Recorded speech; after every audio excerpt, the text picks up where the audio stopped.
복된 소식 아름다운 소리 AM 1590kHz 시카고 기독교 방송입니다.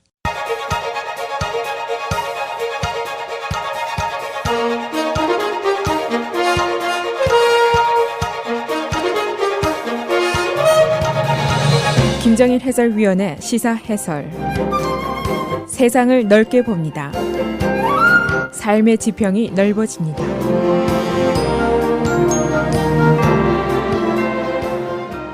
시사 해설입니다. 트럼프 대통령이 러시아와 관련된 또 하나의 중대한 문제거리를 만들어냈습니다. 이번에는 비밀 정보에 관한 것입니다. 트럼프 대통령이 지난주에 화이트하우스에서 러시아의 외무장관과 그리고 주미 대사를 불러서 만난 자리에서 비밀 등급으로 분류된 정보를 그들에게 말해버렸습니다. 이 문제가 언론에 의해서 폭로가 되면서 트럼프 대통령의 국정 수행 능력에 대한 의문이 제기되는 것은 물론이고 동맹국 정부와의 정보 공유, 이런 국가 안보 문제, 또 현재 진행이 멈춰져 있는 감세 문제라든가 이런 국내 문제에도 적지 않은 영향이 미칠 것으로 예상이 되고 있습니다. 이 상원의 공화당 정보위원장인 밥 코커 상원의원은 이 정부가 downward spiral, 아래로 추락하고 있다, 이렇게 개탄할 정도의 일이었습니다. 그래서 오늘은 트럼프가 노출시킨 비밀 정보가 무엇인지, 왜 노출을 시켰는지, 그 영향은 무엇인지 종합을 하겠습니다. 바로 지난주에 트럼프 대통령이 러시아의 외무장관인 세르게이 라브노프 그리고 주미대사인 세르게이 키슬리약을 화이트하우스로 초치를 했습니다. 이 미팅은 가뜩이나 트럼프 정부와 러시아와의 스캔들이 겹쳐서 일어난 상황이 돼서 그리고 제임스 코미 FBI 국장의 파면이 된 바로 그 다음 날이었습니다. 그래서 더 큰 관심을 끌었고 화이트하우스 측은 아주 미국 기자들의 출입을 통제하기까지 했습니다만은 러시아의 기자들은 그 회견장에 들어갔었습니다. 이 대화 중에 트럼프 대통령이 이들에게 아이시스와 관련된 정보를 불쑥 말해버렸습니다. 아직도 그 확실한 대화의 구체적인 내용은 밝혀지지가 않았습니다. 그것은 아이시스가 랩탑을 이용해서 항공기 폭파 테러를 꾸미고 있다는 그런 관련 정보로 알려지고 있습니다.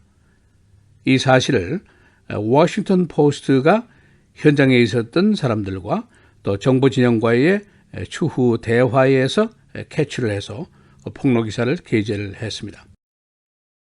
이 트럼프와 러시아 관리들과의 대화에 이제 여러 가지 문제점이 있습니다. 첫째는 우선 이 대화 내용이 비밀로 분류된 사항입니다.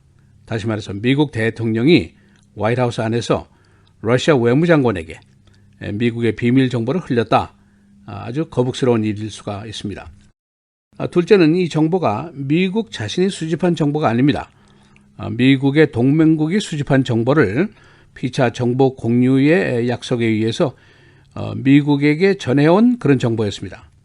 그래서 미국이 이 비밀 정보를 갖고는 있지만은 사실은 정보의 주인은 외국 그 파트너였습니다. 그래서 이 비밀 정보 처리에는 정보를 수집한 그 당사국과 긴밀한 협조를 하는 것이 상례이고 그것이 하나의 룰입니다. 근데 이 룰이 대통령에 의해서 깨졌다는 거, 이것도 이제 문제입니다. 또 한 가지, 미국과 러시아의 그 아이시스와 관련된 관계는 묘합니다. 양측이 모두 아이시스를 없애자 하는 데는 의지를 갖고 있습니다만은 서로 입장이 크게 다르죠. 러시아는 아사드 독재 정권을 옹호하기 위해서 군대까지 파견을 했고 작전을 하고 있습니다. 또 미국이 지원해온 반군 세력을 공격한 나라가 바로 러시아입니다. 그래서 아이시스와 관련해서는 미국과 러시아는 어떤 면에서는 적대 관계라고도 볼 수가 있습니다. 이 최근에 미국이 유럽 지역에서 미국으로 들어오는 항공기 내에 그 캐리언 백에 랩탑이라든가 다른 전자기기에 반입을 금지하는 조치를 고려 중이다. 그런 기사가 났었고 이 헤드라인 뉴스에서도 보도한 적이 있었습니다. 이게 바로 이 문제와 관련이 되어 있는 정보인 것으로 알려졌습니다. 이 비밀 정보 노출을 놓고 화이트하우스 측에서는 반론을 제기하고 있습니다. 우선 트럼프 대통령이 러시아 관리들과 대화한 내용은 일반적인 우려를 교환한 것이고 협조 제의 차원의 수준의 대화였다. 정보의 구체적인 내용이라든가 수집 방법 등은 밝힌 적이 없다. 고로 이것은 과장된 보도다. 이제 그런 비난입니다. 또 HR 맥마스터 화이트하우스 안보보좌관은 정보의 소스라든가 방법, 군사적인 내용은 거론된 적이 전혀 없다. 고로 워싱턴 포스트의 보도는 허위다라고 반박을 했습니다. 그러나 여기에 대한 반론이 또 있습니다. 이 경험이 많은 정보계통의 전문가들의 의견인데 구체적인 내용이 없어도 일단 이런 비밀 분류 내용이 폭로가 되면은 그 소스라든가 구체적인 사항을 러시아가 금세 알 수 있는 능력을 가지고 있다. 또 한 가지는 트럼프가 구체적인 언급을 안 했다고 하지만은 대화 중에 정보를 수집한 그 로케이션, 지역 얘기가 나왔습니다. 그 지역 얘기만 나오게 되면은 누가 이 정보를 수집했는지 금세 그 방법도 알 수 있고 누가 했는지도 알 수 있다. 그런 반론입니다. 또 한 가지는 정보 수집 소스의 문제입니다. 이 랩탑 테러 정보인데 동맹국 파트너 정보 측이 아이시스에 잠입시켜 놓은 비밀 스파이를 통해서 입수한 정보로 보이고 있습니다. 그러니까 자칫하면은 아이시스 내부에 잠입해 있는 스파이 그 소스가 발각이 될 수도 있습니다. 결국 트럼프의 발언이 미국과 동맹국 파트너 사이에 정보 공유 여기에 장애를 가져올 가능성이 있습니다. 또 한 가지는 아이시스 내부에 침투해 있는 그 비밀 스파이가 발각될 가능성이 있습니다. 그리고 이 러시아의 정보 기술, 카운터 테러리즘 기술이 굉장합니다. 상대방의 신원이라든가 소스 기술 파악을 하는데 아주 발달이 되어 있습니다.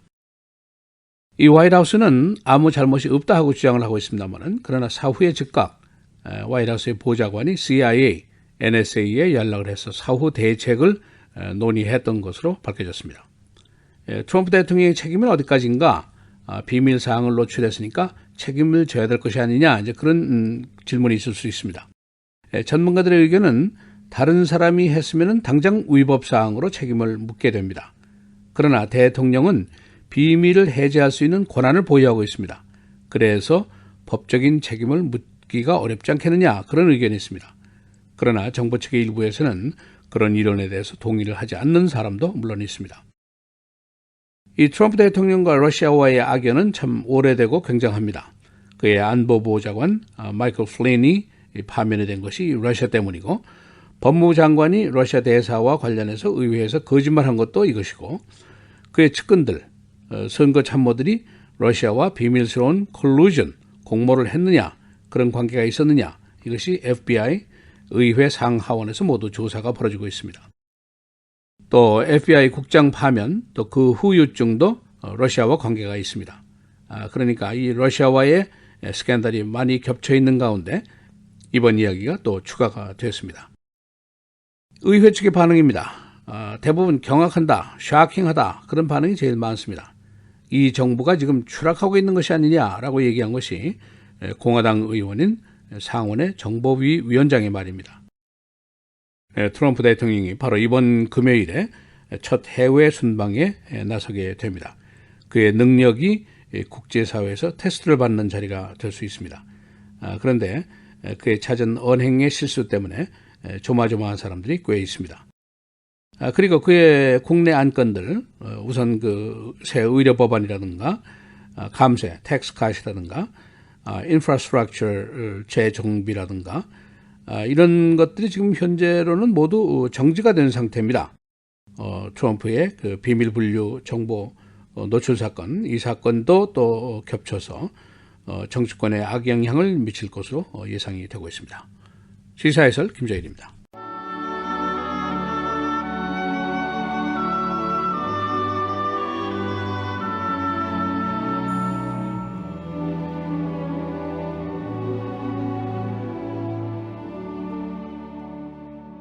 그러므로 우리가 그리스도를 대신하여 사신이 되어 하나님이 우리를 통하여 너희를 권면하시는 것 같이 그리스도를 대신하여 간청하노니 너희는 하나님과 화목하라.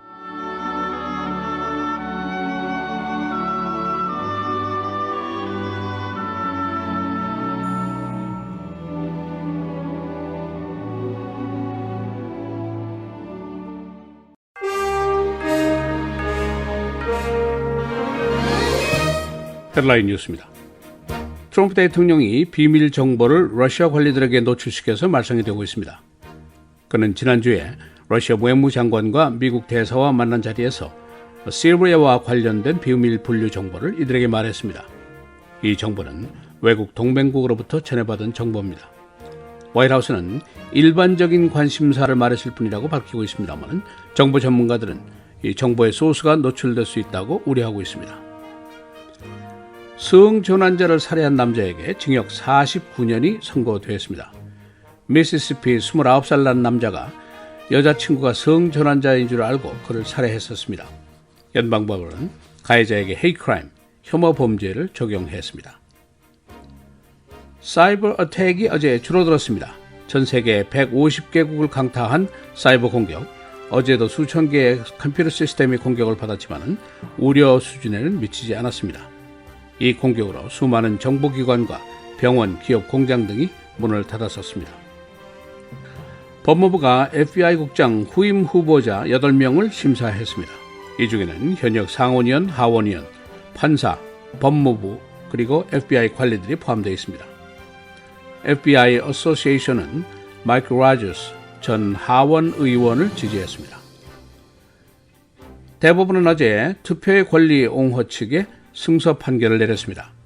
대법원은 노스캐롤라이나주의 새 투표법을 기각했습니다. 이 법은 흑인들이 선호하는 조기 투표제를 막았고 사진 ID 지참을 의무화했었습니다. 대법원은 이 법이 특정 인종에 대한 편견적인 입법이라고 보고 있습니다. 푸틴 러시아 대통령이 북한의 미사일 실험에 대해서 북한 그리고 미국을 동시에 비난했습니다. 그는 북한의 미사일 실험을 위험한 일이라고 비난했고 이어서 누구도 북한을 위협해서는 안 될 것이라고 미국을 비난했습니다. 시카고 트리뷴이 선타임스를 매입하게 됩니다. 아직 법적인 절차가 남아있지만 양측은 이번 거래에 합의를 했습니다. 시카고는 2개의 일간지를 보유한 몇 개 안 되는 도시 중에 하나입니다. 한때 시카고에는 12개의 일간지가 발행된 적도 있었습니다. 식품 체인사인 알디 1억 8천만 달러를 들여서 150개 매장을 새롭게 손질하게 됩니다.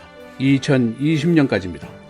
알디는 3년 안으로 1600개에서 2000개의 매장을 운영할 방침입니다. 시카고 차이나타운에 폭력 사건이 계속되고 있습니다. 지난 주말에 차이나타운에서 2명의 괴한이 총격을 교환한 후에 도주했습니다. 지난달에는 총격 사건으로 1명이 사망했고 지난해 11월에는 괴한의 칼부림으로 1명이 또 피살됐었습니다. 날씨입니다. 여름이 시작이 되고 있습니다. 오늘 맑고 흐리고 최고 85도, 내일 흐리고 85도, 목요일 맑고 83도, 금요일 맑고 흐리고 54도, 토요일 흐리고 비 76도입니다.